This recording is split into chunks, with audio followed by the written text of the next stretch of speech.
दोस्तों, क्या देश की राजनीति में बड़ा बदलाव होने वाला है? क्या प्रधानमंत्री नरेंद्र मोदी की कुर्सी अब जाने वाली है? क्या नरेंद्र मोदी अब देश के प्रधानमंत्री ज्यादा दिनों तक नहीं रह पाएंगे? दोस्तों, क्या एनडीए में भारी टूट पड़ चुकी है? सवाल यह है कि इसकी शुरुआत कहां से होने वाली है? क्या बिहार केंद्र बनेगा या फिर महाराष्ट्र? क्योंकि शिवसेना यूबीटी गुट के नेता संजय राउत ने बड़ा दावा करते हुए कहा है कि 2026 से पहले पहले गिर जाएगी नरेंद्र मोदी की सरकार। क्या जिस तरीके से बिहार में जो कुछ भी चल रहा है, नीतीश कुमार पूरी तरीके से मौन है। लालू यादव ने उनको बड़ा ऑफर देते हुए कहा है कि नीतीश कुमार के लिए दरवाजे हमेशा खुले हैं। नीतीश कुमार ही उधर चले जाते हैं, अगर वो साथ आएंगे तो उनका स्वागत होगा। और अब संजय राउत के बड़े दावे के बाद भारतीय जनता पार्टी के अंदर खलबली मचा दी है। जिस तरीके से महाराष्ट्र चुनाव के नतीजों पर सवाल उठे थे और उसके बाद जो सरकार बनी है उसमें मंत्री पद को लेकर जिस तरह की चीजें हो रही हैं, मंत्री पद ग्रहण नहीं कर रहे हैं। क्या एकनाथ शिंदे बदला लेने के लिए सही समय का इंतजार कर रहे हैं? ऐसी तमाम चीजें महाराष्ट्र में हो रही हैं। और उसी बीच संजय राउत का बड़ा दावा कि 2026 से पहले पहले नरेंद्र मोदी की सरकार गिर जाएगी और नरेंद्र मोदी अब बहुत दिनों तक पीएम पद की कुर्सी पर नहीं रहने वाले हैं। क्या जिस तरीके से नीतीश कुमार पूरी तरीके से मौन है, गृह मंत्री अमित शाह के एक बयान के बाद कि बिहार में चेहरा कौन है अभी तय नहीं है, हम बाद में बैठकर तय करेंगे, उसके बाद से नीतीश कुमार ने पूरी तरीके से बगावती तेवर अपना लिए हैं। और जिस तरीके से बिहार में गवर्नर के शपथ ग्रहण समारोह में नीतीश कुमार और तेजस्वी यादव की मुलाकात हुई है, उसके बाद से लगातार सियासी अटकलें तेज हो गई हैं। एक एक खबर पर हम विस्तार से चर्चा करेंगे कि आखिर संजय राउत क्या कुछ दावा कर रहे हैं। और संजय राउत ने यह भी कहा कि केंद्र में सिर्फ असर नहीं बल्कि इसका महाराष्ट्र और दूसरे राज्यों में भी साफ तौर पर असर पड़ेगा। तो आखिर संजय राउत का दावा क्या है और फिर बिहार में क्या कुछ चल रहा है, तमाम खबरों पर विस्तार से चर्चा करेंगे। देखिए, हेडलाइन है कि 2026 में गिर जाएगी मोदी सरकार, महाराष्ट्र में भी होगा इसका असर, संजय राउत का बड़ा दावा। एबीपी न्यूज ने छापा है कि पीएम मोदी अपना कार्यकाल पूरा नहीं कर सकेंगे, साल 2026 के बाद गिर जाएगी सरकार, संजय राउत ने दिया बड़ा बयान। देखिए, एक और हेडिंग है कि 2026 में नहीं रहेगी केंद्र में मोदी की सरकार, संजय राउत के बयान से मची खलबली। एक और दूसरी हेडिंग है कि 2026 तक नहीं टिक पाएगी मोदी सरकार, महाराष्ट्र में भी होगा इसका असर, संजय राउत ने कर दिया बड़ा दावा। तो दोस्तों, जिस तरीके से महाराष्ट्र में जो कुछ भी हो रहा है, एकनाथ शिंदे लगातार बगावती मूड में नजर आ रहे हैं और मंत्री अभी तक अपना पद ग्रहण नहीं कर सके हैं। और जिस तरीके से उसी बीच ये खबर निकलकर सामने आ रही है कि अजीत पवार और शरद पवार दोनों एक साथ आना चाहते हैं।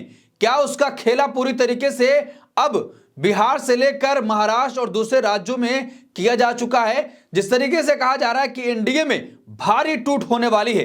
नीतीश कुमार जब दिल्ली आए थे तो भारतीय जनता पार्टी के किसी नेता से उनकी मुलाकात नहीं हुई। उससे पहले जब एनडीए की बैठक बुलाई गई तो उसमें नीतीश कुमार नहीं आए और ना ही एकनाथ शिंदे आए और ना ही चिराग पासवान उस मीटिंग में पहुंचे थे।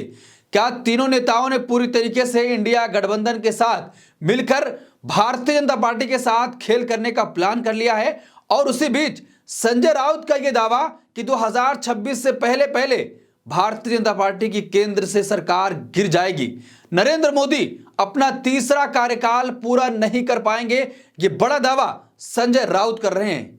देखिए, खबर आपके स्क्रीन पर है। राज्यसभा सांसद और उद्धव शिवसेना के नेता संजय राउत अपने बयानों को लेकर खासे चर्चा में रहते हैं। उन्होंने एक बयान दिया और दावा किया है कि केंद्र की मोदी सरकार 2026 में नहीं बचेगी। संजय राउत ने कहा कि मुझे संदेह है कि केंद्र सरकार 2026 के बाद बचेगी या नहीं। मुझे लगता है कि मोदी अपना कार्यकाल पूरा नहीं कर पाएंगे और केंद्र सरकार स्थिर हो जाएगी। उन्होंने कहा कि इसका असर महाराष्ट्र पर भी पड़ेगा। देखिए, संजय राउत ने जो बड़ा दावा किया है और कहा कि इसका असर महाराष्ट्र पर भी पड़ेगा, तो हम जानते हैं कि आखिर महाराष्ट्र पर इसका असर कैसे पड़ सकता है।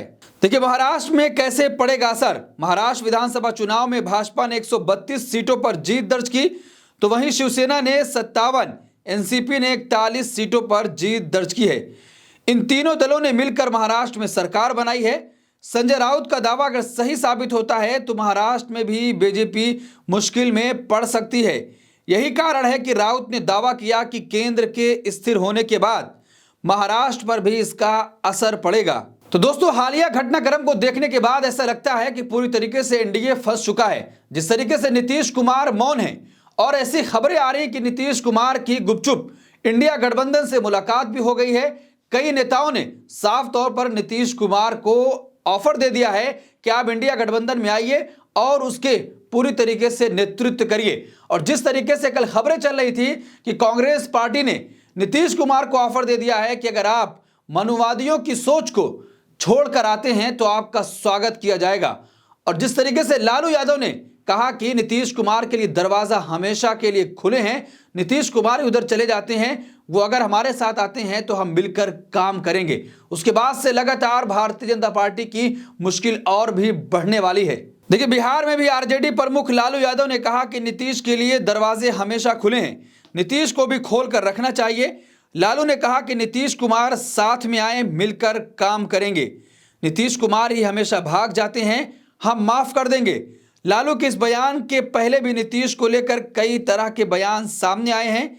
इन बयानों के बाद ऐसा कहा जा रहा है कि राजनीतिक गलियारों में कुछ तो पक रहा है, जिसके कारण ये बयान सामने आ रहे हैं। तो दोस्तों, इसी बीच ये खबर निकलकर भी सामने आ रही है कि 14 जनवरी तक नीतीश कुमार कुछ फैसला ले सकते हैं। जिस तरीके से वो दिल्ली आए थे, भारतीय जनता पार्टी के शीर्ष नेतृत्व से मुलाकात उनकी नहीं हो पाई और खबरें ऐसे निकलकर सामने आई कि इंडिया गठबंधन के नेताओं से नीतीश कुमार की टेलीफोनिक बातचीत हुई और मुलाकात भी हुई है।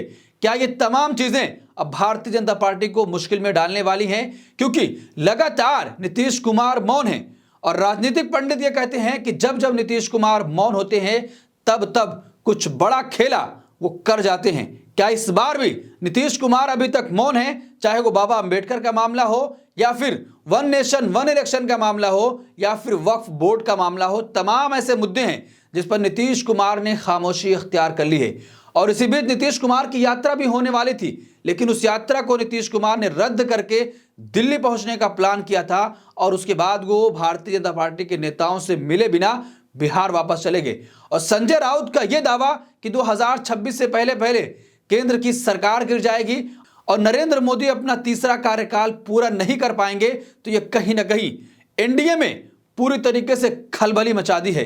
तो दोस्तों, इस पूरे मामले पर आप क्या सोचते हैं? आपकी क्या राय है कि जिस तरीके से संजय राउत का बड़ा बयान सामने आया है कि नरेंद्र मोदी अपना तीसरा कार्यकाल पूरा नहीं कर पाएंगे और तमाम तरह की जो घटनाक्रम राजनीतिक दलों में हो रही है, नीतीश कुमार खामोश हैं और महाराष्ट्र में जिस तरीके से एकनाथ शिंदे बगावती तेवर अपनाए हुए हैं और अजीत पवार और शरद पवार के एक साथ आने की खबर आ रही है, क्या एनडीए में भारी टूट पड़ चुकी है और नरेंद्र मोदी अब पीएम की कुर्सी पर कुछ ही दिनों के लिए मेहमान रह गए हैं?